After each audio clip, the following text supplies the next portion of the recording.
All right, welcome everyone. In this explainer, we are doing a deep dive into what is, genuinely, a masterclass in science fiction storytelling. We're looking at Exodus Prime, and we're going to dissect the anatomy of a truly perfect crisis.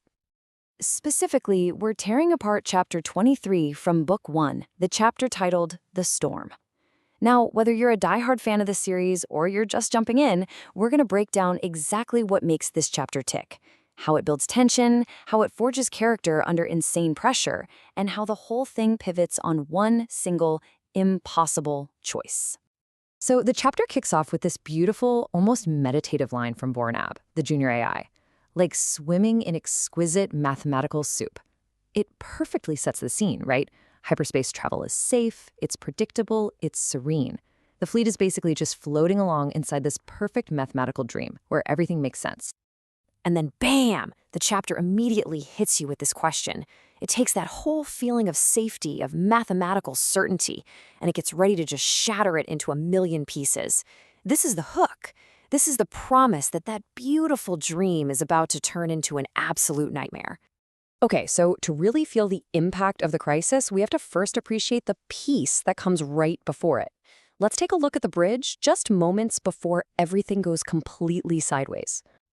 So here are our key players. You've got the command crew, Vortal at Tactical, Naira, who is without a doubt the best pilot in the fleet, and Rella, the observer. And then you have the two AIs. There's Vorneb, the cheerful, almost kid-like junior AI, just humming away. And then there's Synapticore, the ancient, rock-solid senior AI. It's a scene of total, quiet competence. And this number? This is what it's all about.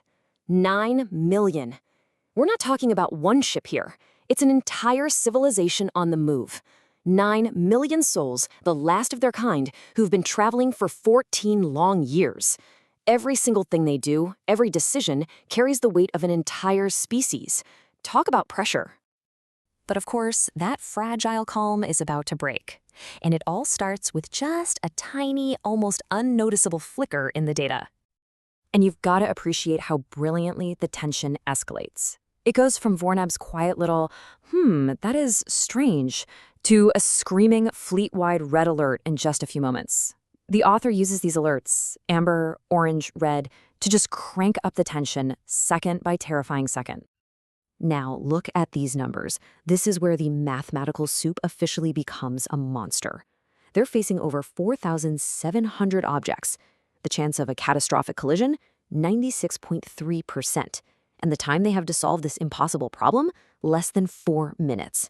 This isn't just an obstacle, it's a death sentence written in statistics. And this line from Vornab, it is just chilling. This is the moment when the AI, the creature of pure logic, just completely panics. Vornab's despair tells us everything we need to know about how hopeless the situation is. I mean, if the supercomputer can't figure a way out, what possible chance do the mortals have?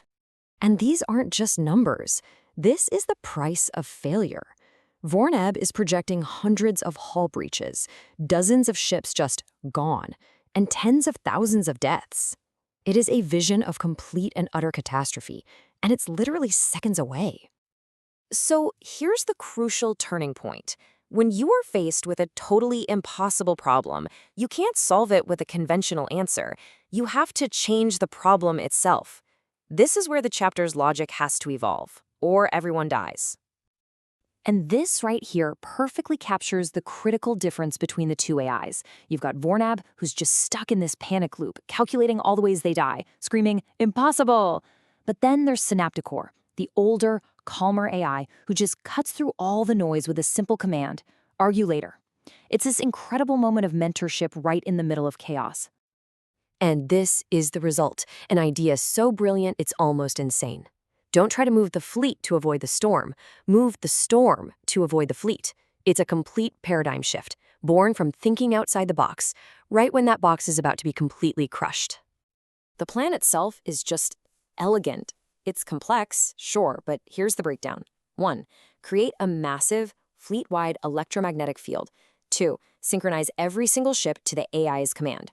3. Modulate that field to actually push the meteors off course. 4. Carve a temporary tunnel right through the swarm.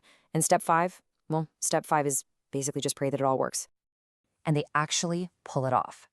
But, as we are about to find out, The solution to one crisis often becomes the seed for the next one. Survival is never, ever free. And for one glorious, shining moment, it's total victory. The plan worked, the fleet is safe, no lives lost. The crew is euphoric, and we, the readers, finally get to take a massive sigh of relief. But the author doesn't let us rest there for a second. The celebration just freezes midair as a new problem surfaces. And this is where the chapter pivots beautifully from a story about survival to a story about consequences. And there it is, the cost. The very act that saved them has also doomed their original mission.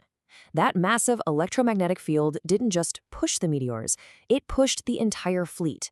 They are no longer in control of their own destination. And this table just lays it out with chilling clarity. Their 14-year journey to a specific, safe world, it's over. They're now headed somewhere completely unknown. And here's the kicker. They are powerless to change it. They've traded a certain death for a completely uncertain future. So let's just pull back and look at why this chapter is such a masterclass in building tension and telling a complete, satisfying story in just a handful of pages. Well, here are the key ingredients. The pacing is just relentless. The use of hard data, those collision probabilities and casualty estimates, makes the threat feel terrifyingly real. The dynamic between the calm and panicked AIs is what creates the path to the solution. And finally, you have that brilliant twist ending that ensures the story's momentum just keeps rolling forward. And it all ends on this one perfect line from Rahala. It is the perfect summary of their new reality. Gone is the certainty of their mission, replaced by this terrifying and maybe even thrilling unknown. And that's the final takeaway, isn't it? This chapter isn't just about a meteor storm. It's about the very nature of problem solving. It asks this really profound question about survival. What does it mean to escape one trap, only to find yourself in another, much larger one you can't even see? A fascinating thought to end on.